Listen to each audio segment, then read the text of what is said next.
Yes mbaniza kade kano mwasibye mutya muli mutya ngena kubasaba mu subscribing ate munyigene kale bagita Faridah TV gimbana amawulire agaba tambula Faridah TV Faridah News zinamuzi following temujja kubanga mwejisa amawulire mbana ngagaba ga trending okwetola eggwanga Uganda munange mwana manyikidwa nga nayiga abadde akola ku UBS TV Yuna mbagamba koko ne mbagamba nti yagenda okudda mu kifo kyani ekya Faridah Nakazibwe munnayi omwana muwala emirimu yagitandiise mu butongole mwala labika bulungi n'essimubi bamuyita nayiga Shamimu oba amanya ngena kubanga nga balaga maaso awo kubanga balaga maaso awo mukyalo ono yabadde akola ku UBS TV yagenda okubanga asoma NTV akawungezi n'okubanga ndozanga weza program ya mwasuze mutya jjukira basoka jiwa Ruth Kalibala nga bagamba tagisobola Nakazibwe yali asobola program zino ati yatukesanga akola ki kalina okugenda olwensonga nti alina bizinesi z'atambuza endala okwesibwa kati wano mu mawulire abalabanga bizinesi kali ziba zikwaki ziba zikwebera business ze ziba zikwebera ndozo olengera amawulire mu bufunze atandika leero okola ki okola ku NTV nakuze mwezi 4 ku ssaawa emu ne Shamimu Nayiga omukyalo ono yagenda okudda mu kifo kyani kya Nakazibwe lunaku lwaliro ku Mande ku ssaawa emu wali ku NTV nga nakuze mwezi 4 ono yagenda okusoma amawulire ag'akawungeezi abula kyesimanyi ne program ya mwasuze mutya bagenda kugimuwa nta mwasuze mutya tebagenda kugimuwa mwasuze mutya bwensuubira mwasuze mutya balaka tebagenda kugimuwa mwasuze mutya balabika bagenda kola ki bagenda just kumuwa amawulire ndowooza bayinza kumuwa amawulire ndowooza bwensuubira subscribe ate onyige nekade bagita Faridah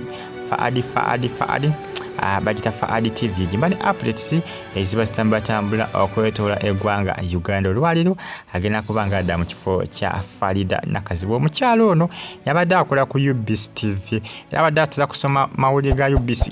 gye bayita UBS leero amawulire g'essaawa agasomebwa ku UBS yabadde agasoma omukyalo ono NTV yagambye nedda jangu gojja kutukolera jangu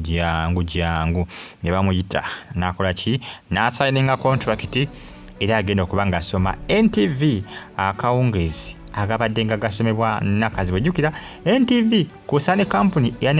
national media okutwalizaamu manyi NTV company etwala byonna Dembe FM XFM company ya XFM oba KFM kakasa bulungi awo nenga Dembe FM ya NTV Spark TV ya NTV Monitor bona national media emaze banga nga yakinga enoonya muntu gwinzo okuza mu kifo kya Nakazibwe abadde akyabuze ebbanga eno basajja badde basoma amawulire nenga ate beetaagawo omukazi okugasomanga Mayi Nakazibwe yabeera nga basomanga nga bawanyisiganyamu abasajja nga basoma n'abakazi Nakazibwe nga asoma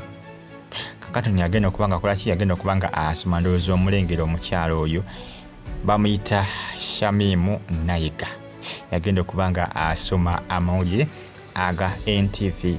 akawungeezi wali ku NTV temusubwa mwena abanyumirwa NTV akawungeezi ono yagenda okubanga adda mu kifo kya Nakazibwe yalekulira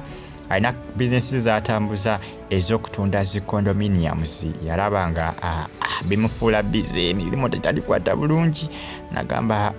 kansuulewo omulimu Nakazibwe jjukira ali amazeewo ebbanga ku NTV amawulire ago ng'asomedde ebbanga yagamba kankyuseemu era mwali mu Uganda newankubadde abasinga basooka gamba nti yagenda Canada Nakazibwe tagenda Canada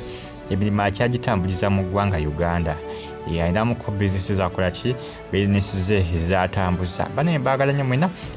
era mbebaza mbagamba nti mubale nnyo okubanga mu followinga abasubscribinga kyamaanyi kyemwakola gwatanaba kubanga osubscribinga ngenda kukusaba osubscribinge onyige nekade Faridah TV ki mfollowinga ne ku Faridah News ne YouTube channel yange tojja kubanga wejjusa Shamimu Nayiga yagenda okubanga asoma NTV akawungeezi okutandika n'ennaku z'omwezi 4 March naku lwaleero nnaku z'omwezi 4 ndowooza omulengerawo Shamimu Nayiga okutandika n'olunaku olwaliro nnaku za mwezi 4 March temusubwa NTV akawungezi yagenda okubanga agikwasaganya bera bulungi mwera